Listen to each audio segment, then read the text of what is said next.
Smoking Joe, and welcome to my kitchen.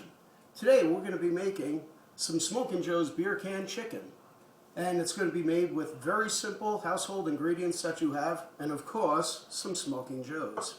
So let's get started. These are the ingredients that we're going to be working with. Alright, first we picked up a chicken from our local grocer, and we started to prep the bird by obviously cleaning out the whole inside of it, cleaning the outside, patting it dry, and then beginning by passing our fingers in between the skin and the meat of the chicken. And by doing this, we're creating pockets that we're going to be able to put all of our simple ingredients into. One being pepper, another one being salt, and then what we did was we took some roasted garlic, we put it into our food processor with some extra virgin olive oil, and we made kind of a slurry paste out of it. And of course, Smokin' Joe's. We're going to start by taking a little bit of the olive oil and garlic and smearing it up in between the skin and the meat of the chicken. As you can see, this isn't something that is going to stay very neat very long. Don't be afraid about it. You can get it on the skin, and don't worry about exactly what ingredients you're using. You could personalize this. You could use some parsley, some thyme, some basil. It's whatever you like to cook with.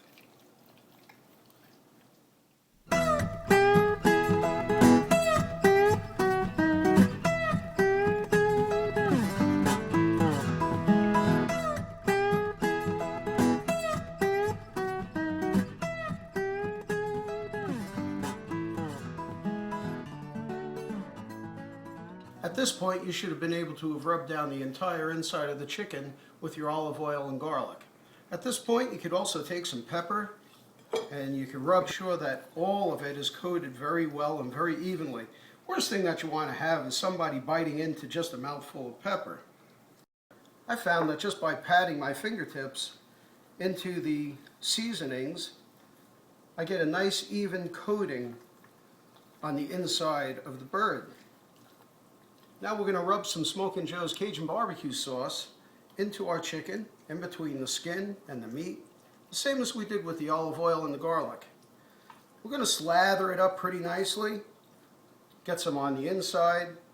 Smokin' Joe's Cajun barbecue sauce has taken me over 20 years to perfect. We have many different recipes that we've made using Smokin' Joe's as a food enhancer. It's not just for the barbecue, it's not just for the summertime, it's not just for those special family occasions. Smokin' Joe's is an all-around, all the time, all-purpose food enhancing sauce. Now we're going to be talking about one of my favorite parts. That's the beer. I pour off the beer down to about half a can. Now here's my secret. By taking a regular can opener, I could go around the can 2 or 3 times and cut the entire lid off. I like using much larger cans because it gets a much more even heat throughout. This way it cooks from the inside out as well as the outside in, and you get a nice crispy skin at that nice low temperature.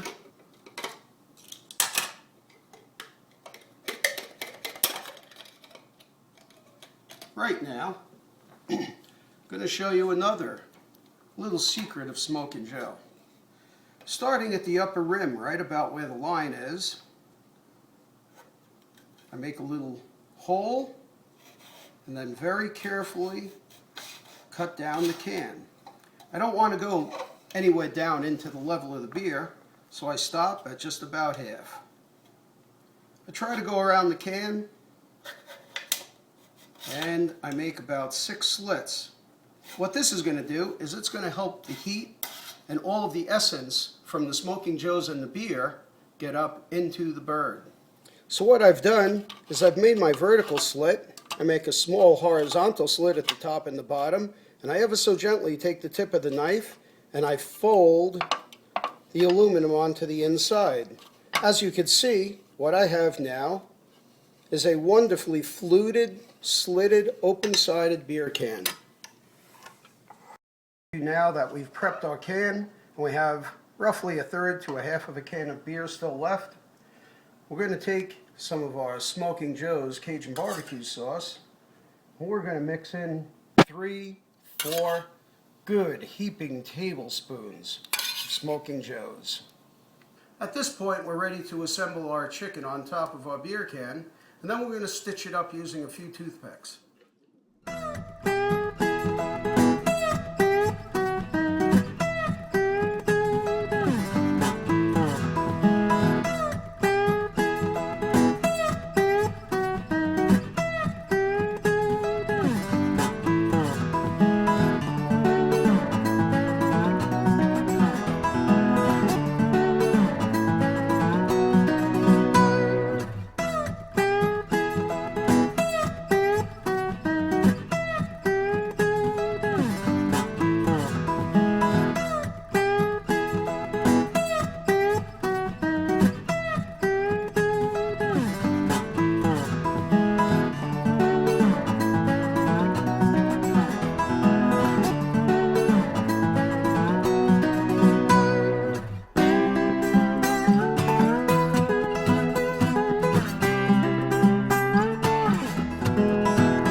Preheated our grill to 325 degrees, in between 325 and 350, and we've turned the outside burners, or the end burners, on all the way low, and then we have the center burner on all the way low. So without letting the grill get too cold, you want to get your beer can chicken up on top as quickly as possible, close it down, and then leave it alone for about 2 hours. Well, it's been just about 2 hours now, so we're going to come out and check on our bird. Wow, doesn't that look good? Look at the color on that. One of the things that we're going to do right now is we're going to check the internal temperature. You want to be at about 165 degrees for poultry. You do not want to be hitting a bone. Right now we're only getting a reading of about 140 degrees, so it's got to go up, maybe about another 20-25 degrees. But at this point, that's going to happen very quickly. Within 10 to 15 minutes, this will be right at the temperature that it needs to be at. The other thing that you want to look for is you want to see that all of the juices are running clear when it comes out. Well, we've checked our bird one more time, and it's exactly where it should be. Look at the golden skin, all crispy. You can see the redness from the Smokin' Joe's. Listen to that bird sizzle. Very carefully.